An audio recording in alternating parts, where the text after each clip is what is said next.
Hola, mi nombre es Rodrigo y en este video te menciono las características del trastorno de personalidad paranoide. El trastorno paranoide de la personalidad forma parte del clúster A del DSM-5 y por lo tanto, por su comportamiento se les considera a quien lo padece como pacientes extraños y extravagantes. Padecer este trastorno es particularmente complejo, puesto que con frecuencia el trastorno se halla subyacente en la personalidad y por ello los familiares, amigos y los compañeros de trabajo no lo reconocen como una patología. En su lugar, lo consideran como una forma particular de sensibilidad y susceptibilidad. Al final, para los demás, esta persona suele ser una molestia.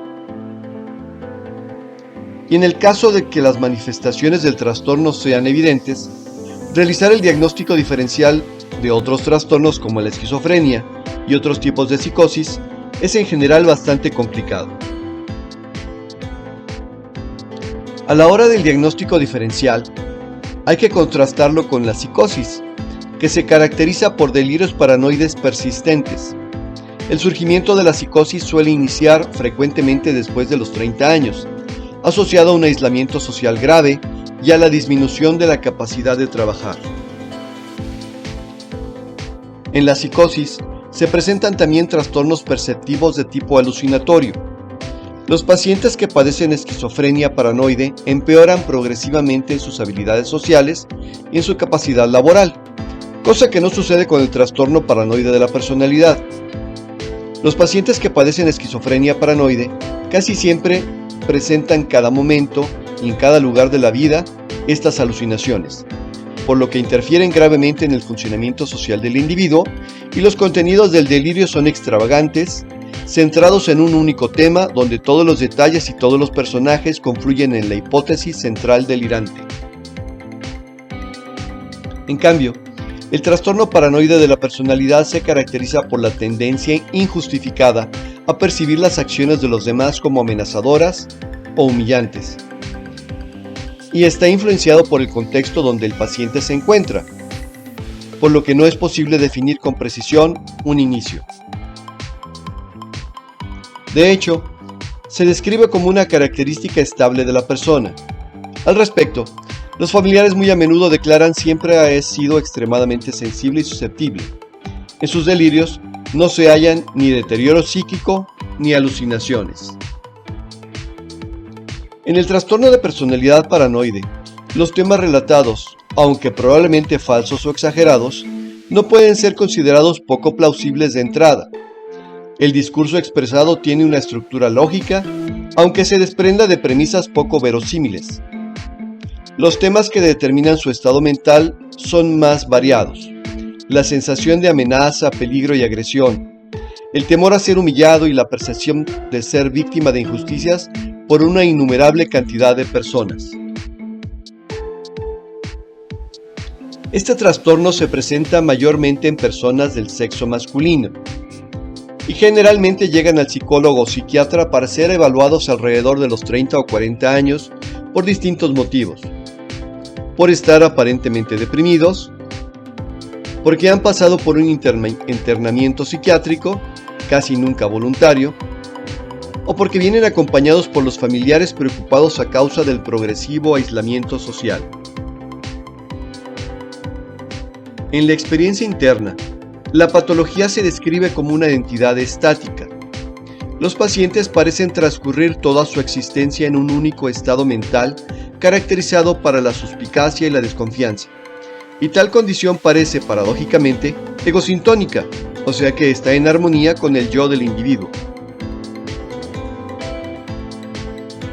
Por otro lado, si el sujeto está gravemente inhibido en el ámbito social, puede ser candidato para el trastorno por evitación, pues no está claro cuál puede ser la conducta prodrómica para el trastorno paranoide de la personalidad.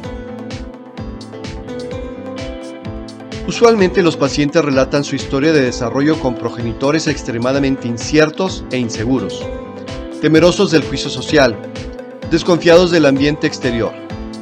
En las historias familiares y personales no es común hallar rastros de fiestas con compañeros de escuela, de amistades extrafamiliares ni aperturas al exterior. Si se indaga sobre el estado mental de los padres, usualmente se llega a un agujero negro narrativo. Extrañamente solo describen un clima general sombrío y preocupado. Un clima familiar muy violento con padres impredecibles. Sin duda, esto es un terreno que predispone al desarrollo de temáticas paranoides.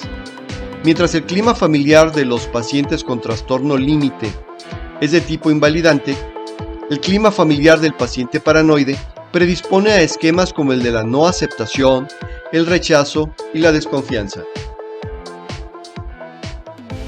Una de las características comunes en las historias de pacientes paranoides es la constancia de la experiencia de amenaza. Los pacientes con trastorno límite relatan momentos de serenidad y alegría que se transforman dramáticamente en violentos, de explosiones imprevistas de ira de los padres, de la ambivalencia emotiva de las relaciones parentales. En cambio, el paciente paranoide vive en un clima en el cual es constante la sensación de amenaza, de peligro, no hay fases ni intermitencias. Las relaciones con los compañeros de la escuela raramente se describen como fuente de enriquecimiento recíproco, como una modalidad de entrar en relación con mundos diferentes, sino como fuente de preocupación, con el temor de que el supuesto amigo estuviera dispuesto a aprovecharse de una debilidad. Las relaciones son agonísticas, donde todo puede ser amenazador. La dificultad con que los pacientes manejan las relaciones sociales es icónica.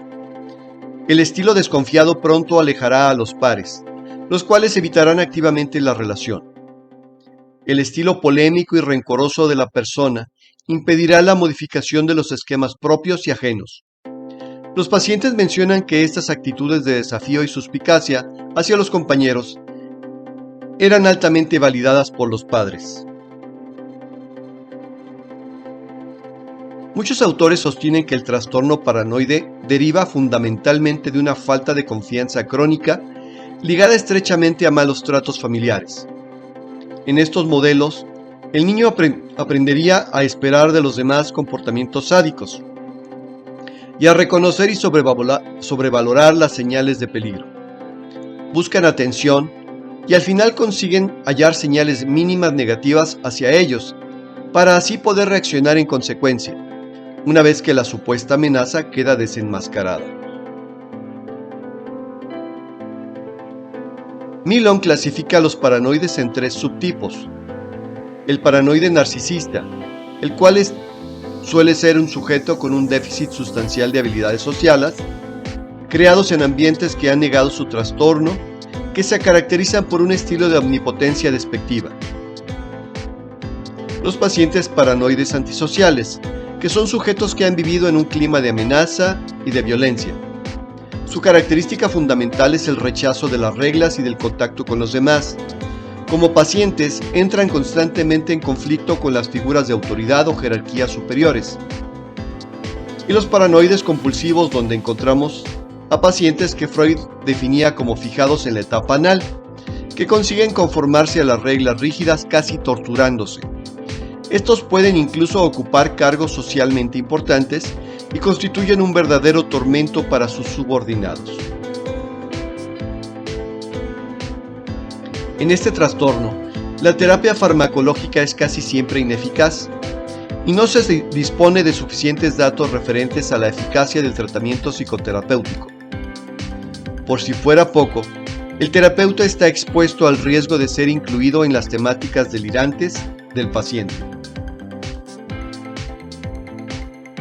Si te gustó el video, compártelo, dale like y suscríbete.